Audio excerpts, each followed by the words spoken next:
சிவாய நமஹா. முப்போதும் திரிமேனி தீண்டும் ஆதி செய்வர்கள் குலத்தில் சுந்தரமூர்த்தி சுவாமிகளினுடைய வழி வழி தோன்றல் திருவான்மியூர் அடியார்க்கு அடியன் சந்தோஷ் திரிமேனி சிவாச்சாரியார். கிருத்திகை நட்சத்திரத்தில் பிறந்தவங்களுக்கு ஒரு யோகமான எண் அப்படின்னு பார்த்தீங்கன்னா 1 மடங்கு வரக்கூடிய எண்கள் எல்லாமே யோகமாக இருக்கும். 1, 10, 19, 28 இது மாதிரி கூட்டுத்தொகை 1 மடங்காக வரக்கூடியது எல்லாமே நல்லா இருக்கும்.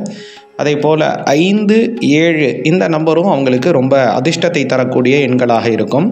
அதே போல் இவங்களுக்கு யோகமான எழுத்து அப்படின்னா ஆ, இ, உ, ஏ. அதனால் இவங்க தங்களுடைய பெயர்களில் இந்த எழுத்துக்கள் ஆரம்பிக்கிறது போலவோ அல்லது செய்யக்கூடிய வியாபாரம் அல்லது ஸ்தாபனங்களில் இந்த எழுத்துக்கள் ஆரம்பிப்பது போலவோ வைத்து கொண்டாங்கன்னா ரொம்ப அதிர்ஷ்டமாக இருக்கும்.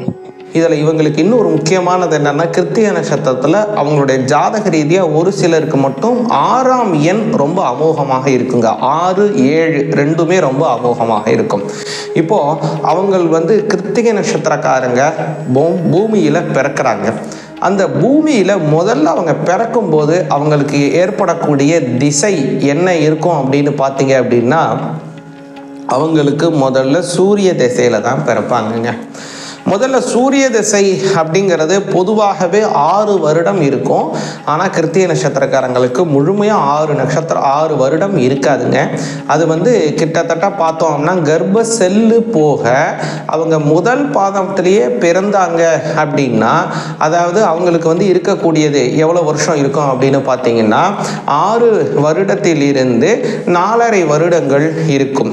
2வது பாதத்தில் பிறந்தாங்க அப்படின்னா 3 வருடத்திலிருந்து 1.5 வருடங்கள் இருக்கும். 4வது பாதத்தில் அவங்க பிறக்கிறாங்கன்னா 1.5 வருடத்திற்கு குறைவாகத்தான் இருக்குங்க சூரிய திசை. இப்போது இதுதான் அவங்களுக்கு முதல்ல ஜனன காலத்தில் ஏற்படக்கூடிய தசை.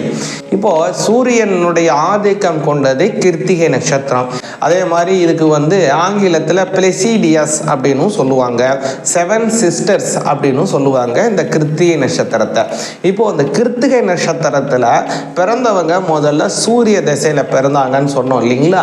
இந்த சூரிய திசை இவங்களுக்கு எப்படி இருக்கும் அப்படின்னு பார்த்தீங்க முதல்ல அப்படின்னா, இவங்களுக்கு இது முக்கியமானது. ஒன்று இது 5ஆம் இடத்திற்கோ அல்லது 4ஆம் இடத்திற்கோ உண்டான திசையாக இருக்கும். கிருத்திகை நட்சத்திரக்காரங்க முதல்ல அவங்க பிறந்த உடனே என்ன விஷயம் அப்படின்னு பார்த்தீங்கன்னா, கொஞ்சம் தாய் தந்தையர்கிட்ட கொஞ்சம் விலகி இருக்க வேண்டிய சூழ்நிலை அப்படிங்கிறது இருக்கலாம். அப்படி தாய் தந்தையரோட சேர்ந்து இருக்காங்க அப்படின்னா அவங்களுக்கு அடிக்கடி உடல் ஆரோக்கிய பிரச்சனை சிறு வயசுலேயே வந்திருக்குங்க. அதன் பிறகு சூரிய திசை முடிந்து அடுத்து வரக்கூடியது என்னது அப்படின்னு பார்த்தோம்னா சந்திர திசை. அது 10 வருடங்கள் வரும். இந்த சந்திர திசை இவங்களுக்கு ரொம்ப அமோகமான திசை. அந்த சந்திர திசை எப்போ மாறினாலும் இவங்க ஒரு இடமாற்றத்தை இவங்களுக்கு வந்திருக்கும். ஒன்று வீடு மாறி இருப்பாங்க, அல்லது படிக்கிற கல்வியை மாற்றிருப்பாங்க, கல்வி இப்போ ஒரு ஸ்கூல்லேருந்து இன்னொரு ஸ்கூல் மாறி இருப்பாங்க. அதே மாதிரி ஏதோ ஒரு விஷயத்தில் ஒரு மாற்றத்தை முதல்ல அவங்களுக்கு கொடுத்துரும் சந்திர திசை. அந்த சந்திர திசை 10 வருடம் ரொம்ப ஒரு சீரானபடியாக இருக்கும். படிப்பில் நல்ல நாட்டம் இருக்கும். அதே மாதிரி சந்திரனுடைய ஆதிக்கம் அவங்களுக்கு இருக்கிறதுனால தாய் தந்தையருடன் கொஞ்சம் இணக்கமான சூழ்நிலைகளும் ரொம்ப நல்லா இருக்குங்க. அப்புறம் சந்திர திசை முடிஞ்ச உடனே அடுத்து வரக்கூடிய திசை அப்படிங்கிறது இவங்களுக்கு செவ்வாய் திசை வரும். இந்த செவ்வாய் திசை அப்படிங்கிறது தான் இவங்களுக்கு ஒரு முக்கியமான டர்னிங் பாயிண்டாக இருக்குங்க. அந்த செவ்வாய் திசை பார்த்தீங்க அப்படின்னா அவங்களுக்கு 7 வருடங்கள் வரும். அந்த 7 வருடம், அதாவது தோராயமாக சொல்லும்போது வயசை கணக்கு பண்ணி பார்த்தீங்க அப்படின்னா அவங்களுடைய 12 வயசிலிருந்து 22 வயசுக்குள்ள இந்த செவ்வாய் திசை வந்திருக்குங்க. இந்த 12லேருந்து 22 வயசுக்குள்ள வரக்கூடிய இந்த செவ்வாய் திசை அப்படிங்கிறது படிப்பு சார்ந்த விஷயத்துல ரொம்ப நல்லா நாட்டத்தை கொடுக்கும். அதே மாதிரி இவங்களுக்கு நல்ல நண்பர்களை சேர்த்து வைக்கக்கூடியது, வாழ்க்கையில நல்ல முயற்சி செய்யக்கூடிய ஒரு விஷயங்களை ஏற்படுத்துறது, நல்ல இடத்துல வேலைக்கு கொண்டு போய் இவர்களை அமர்த்துவது எல்லாமே இந்த செவ்வாய் திசையில தான் நடக்குங்க. இந்த செவ்வாய் திசை முடிந்து அடுத்து வரக்கூடியது என்ன வரும் அப்படின்னு பார்த்தீங்கன்னா ராகு திசை வரும். இந்த ராகு தசை பார்த்தீங்க அப்படின்னா பெரும்பாலும் சூரியனினுடைய ஆதிக்கம் கொண்டவராக இருக்கக்கூடியவங்க கிருத்திய நட்சத்திரக்காரங்க இல்லைங்களா. அப்போ இந்த ராகு தசை அப்படிங்கிறது சூரிய தசையினுடைய ஆதிக்கம் கொண்டவங்களுக்கு ராகு தசை பெரும்பாலும் சரியா இருக்காது. அதனால குடும்பத்தை விட்டு கொஞ்சம் தள்ளியா போகிறது அல்லது வெளிநாடுகள் சார்ந்த விஷயங்கள் ஓகே ஒரு பிரயாணம் இருப்பது எல்லாமே இந்த ராகு தசையில் இருக்குங்க. இந்த ராகு தசை அப்படிங்கிறது என்ன விஷயத்தை இவங்களுக்கு கொடுக்கும் அப்படின்னு பார்த்தீங்கன்னா திருமணம் சார்ந்த விஷயத்தை இவங்களுக்கு கூட்டி வைக்கும். ஒரு சில நபர்களுக்கு மட்டும் பார்த்தீங்கன்னா திருமணத்தை தாமதமும் பண்ணி வைக்கும். ஏன்னா கிருத்திகை நட்சத்திரம் சூரியனினுடைய ஆதிக்கம் இருக்கிறதுனால ஒரு சிலருக்கு பார்த்தீங்கன்னா திருமணத்தை கூட்டி வைக்கும். ரொம்ப கணிசமான நபர்களுக்கு மட்டும் இந்த ராகு தசைங்கிறது திருமணத்தை தாமதம் செய்துவிடும். எதனால அப்படின்னு பார்த்தீங்கன்னா சூரியனுக்கும் ராகுவுக்கும் எப்போதுமே ஆகாது, சூரியனுக்கும் சனிக்கும் ஆகாது, சூரியனுக்கும் கேதுவுக்கும் ஆகாது. அதனால சூரியனுக்கும் ராகுக்கும் ஆகாத காரணத்தினால அவருடைய ஆதிக்கம் கொண்ட நட்சத்திரம் அப்படிங்கிறதுனால ராகுவினுடைய தசை பார்த்தீங்கன்னா இவங்களுக்கு பெரும்பாலும் ரொம்ப கவனமாக இருக்க வேண்டிய காலமாகவே இருக்குது. ஒரு சில விஷயங்கள்ல நல்ல காரியங்கள் நடந்ததுன்னா அதை நீங்க பரிபூர்ணமா ஏற்றுக்கொள்ளணும்.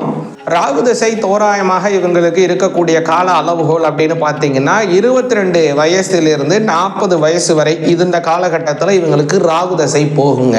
இந்த காலகட்டத்தில் பெரும்பாலான கிருத்திகை நட்சத்திரக்காரங்க ரொம்ப கவனமாக இருக்க வேண்டிய காலம். இந்த ராகு தசையாக இருக்கிறதுனால ஒரு சிலருக்கு தாய் தந்தையருக்கு இது கஷ்டத்தை கொடுக்கலாம், அல்லது பூர்வீக சொத்துக்களில் ஏதாவது சில சிக்கல்களை கொடுக்கலாம், அல்லது உறவினர்களிடம் தேவையற்ற பகையை தரலாம், அல்லது தொழில் ரீதியான சில முடக்கங்களை தரலாம் இந்த ராகு தசை. அதனால கிருத்திகை நட்சத்திரக்காரங்க பெரும்பாலும் இந்த ராகு தசை காலத்தில் ரொம்ப கவனமாக இருக்கணும். இந்த ராகு தசை முடிந்து அடுத்து வரக்கூடிய காலம் அப்படிங்கிறது பார்த்தீங்கன்னா குருவினுடைய தசை வரும். சற்றேறக்குறைய பார்த்தீங்க அப்படின்னா இவங்களுக்கு 40 வயசுல இருந்து கிட்டத்தட்ட 56 வயது வரை வரக்கூடிய காலத்தில் இந்த குரு தசை வரும். இந்த குரு தசை அப்படிங்கிற ரொம்ப அமோகமான காலமாக இருக்கும் இவங்களுக்கு. அதாவது குறிப்பா சொல்லணும் அப்படின்னு பார்த்தீங்கன்னா இந்த குரு தசை தான் இவங்களுக்கு வாழ்க்கையில செட்டில் ஆகக்கூடிய அமைப்பை கொடுக்கும். அதனால இந்த குரு தசையை நல்லா பயன்படுத்தணும் கிருத்திகை நட்சத்திரக்காரங்க. ஏன்னா அந்த குருவினுடைய காலம் அப்படிங்கிறது இவங்களுக்கு பொற்காலமான ஒரு காலமாகவும் இருக்கும். அது மட்டும் இல்லை, சொந்தமாக ஒரு வேலை செய்து கொண்டே ரொம்ப கஷ்டப்பட்டு இருக்கிறவங்க இந்த குரு தசை ஆரம்பித்த பிறகு ஒரு தொழில் மாற்றத்தை அவங்களுக்கு ஏற்படுத்தி கொடுக்கும். தொழில் ரீதியான நல்ல வளர்ச்சிகள் ஏற்படும். பெரும்பாலும் பார்த்தீங்க அப்படின்னா அந்த கிருத்திகை நட்சத்திரக்காரங்களுக்கு எது எல்லாம் ரொம்ப உகந்தமான தொழில் அப்படின்னு பார்த்தீங்கன்னா அதுக்கு செவ்வாயினுடைய ஆதிக்கம், சுக்கிரனினுடைய ஆதிக்கம், முக்கியமாக சூரியனினுடைய ஆதிக்கம், 3 ஆதிக்கங்களும் கொண்டது இந்த கிருத்திகை நட்சத்திரம். அதனால இந்த நட்சத்திரக்காரங்களினுடைய இவங்களுக்கு தொழில் அப்படின்னு பார்த்தீங்கன்னா அரசாங்கம் சம்பந்தப்பட்ட தொழில் ரொம்ப நல்லா இருக்கும். அதே போல எலக்ட்ரிக்கல், எலக்ட்ரானிக்ஸ், உணவு பதார்த்தங்கள், மருந்து பொருட்கள், அதே மாதிரி கேளிக்கை சம்பந்தமான என்டர்டைன்மெண்ட் சம்பந்தப்பட்டது, அதே மாதிரி திரைப்படம் சம்பந்தப்பட்ட சினிமா துறைகளில் இருக்கக்கூடியது, கலைத்துறை சம்பந்தப்பட்ட விஷயங்கள் எல்லாமே, அதாவது ஆடல், பாடல், சங்கீதம், நாட்டியம், வாத்தியங்களை இசைக்கிறது, இந்த மாதிரியான துறைகள்.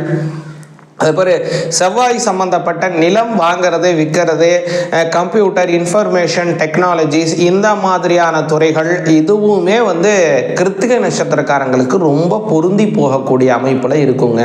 அதனால் கிருத்திகை நட்சத்திரக்காரங்க இந்த மாதிரிலாம் தொழில் செய்கிறாங்கன்னா ரொம்ப நல்லா இருக்கும். அதே போல் இவங்களுக்கு ரொம்ப ஒரு சாதகமாக, அதாவது திருமணத்திற்கு ரொம்ப பொருத்தமாகக்கூடிய பல நட்சத்திரங்கள் இருக்குது. அதில் ரொம்ப கவனமாக இவங்க தவிர்க்க வேண்டிய, திருமணத்திற்கு தவிர்க்க வேண்டிய நட்சத்திரம் முக்கியமா 6 நட்சத்திரம் இருக்கு. இந்த 6 நட்சத்திரம் பாத்தீங்கன்னா கிருத்திகை நட்சத்திரக்காரங்களுடன் ரஜ்ஜு பொருத்தம் இருக்காது. கிருத்திகை, உத்திரம், உத்திராடம், புனர்பூசம், விசாகம், பூரட்டாதி, இந்த 6 நட்சத்திரங்கள் உங்களுக்கு ரஜ்ஜு பொருத்தம் இருக்காது. மற்ற நட்சத்திரங்கள் எதுவாக இருந்தாலும் உங்கள் கட்டத்திற்கு, ஜாதக கட்டத்திற்கு பொருத்தமான நட்சத்திரங்களை தேர்ந்தெடுக்கிறது நல்லது.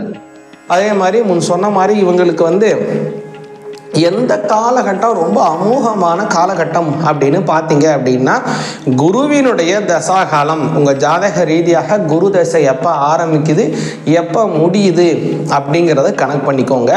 அதை வச்சு உங்களுடைய வாழ்க்கையில் நல்ல பிளான் போட்டுக்கோங்க. அதுதான் உங்களுக்கு ஒரு அமோகமான காலமாகவும் நல்ல பொற்காலமாகவும் அமையும். அதே மாதிரி கல்யாண வாழ்க்கை அப்படிங்கிறது கிருத்திகை நட்சத்திரக்காரங்களுக்கு ரொம்ப அமோகமாக இருக்கும். ஒரு சிலருக்கு மன விருப்பப்படி லவ் பண்ணி கல்யாணம் பண்ணிக்கிறதுக்கான வாய்ப்புகளும் இருக்கு. கிருத்திகை நட்சத்திரக்காரங்களுக்கு அவங்களுடைய ஜாதக ரீதியாக அதாவது 5ஆம் இடத்திற்கும் 9ஆம் இடத்திற்கும் 11ஆம் இடத்திற்கும் சம்பந்தப்பட்டு அந்த சந்திரனுடைய அமைப்பு சஞ்சாரம் இருந்தது அப்படின்னா அவங்களுக்கு நிச்சயமா லவ் பண்ணி தான் கல்யாணம் பண்ணிப்பாங்க.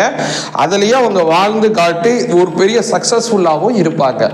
கிருத்திகை நட்சத்திரக்காரங்க ரொம்ப ஒரு முக்கியமாக வாழ்க்கையில் தினந்தோறும் செய்ய வேண்டிய ஒரு விஷயம் இருக்குங்க. அது என்னன்னா, தினந்தோறும் காலையில் எழுந்த உடனே உங்களோட ராசிநாதனாக இருக்கக்கூடிய சூரிய பகவானை வணங்குவது. சூரிய நமஸ்காரம் அப்படிங்கிறப்ப நிறைய விதமான சூரிய நமஸ்காரம் இருக்கு. முதல்ல யோகாசனத்தின் வாயிலாக சூரிய நமஸ்காரம் பண்ணலாம், அல்லது சந்தியாவந்தனம் போன்ற விஷயங்கள் மூலமாகவும் சூரிய நமஸ்காரம் செய்யலாம், அல்லது சிவ பூஜை தீட்சை எடுத்துக்கொண்டு சிவ பூஜையிலும் சூரிய பூஜைங்கிறது ஒரு அங்கம். இந்த மாதிரியான பூஜைகளை செய்து சூரிய பகவானை வழிபாடு செய்து வந்தாங்க அப்படின்னா கிருத்திகை நட்சத்திரக்காரங்களுக்கு ரொம்ப அமோக பலனும் நல்ல வளர்ச்சியும் கிடைக்குங்க. அதே மாதிரி கிருத்திகை நட்சத்திரத்திற்கு அப்படின்னு ஒரு முக்கியமான மரம் இருக்கு. இது அத்தி மரம் அப்படின்னு பேருங்க. இது நல்லத்தி மரம், பேயத்தி மரம்னு தனி இருக்கு. இதே மாதிரி கிருத்திகை நட்சத்திரக்காரங்களுக்கு முக்கியமானது என்னன்னா அத்தி மரம். இந்த அத்தி மரத்தை எக்காரணம் கொண்டு இவங்க வெட்டிடக்கூடாது.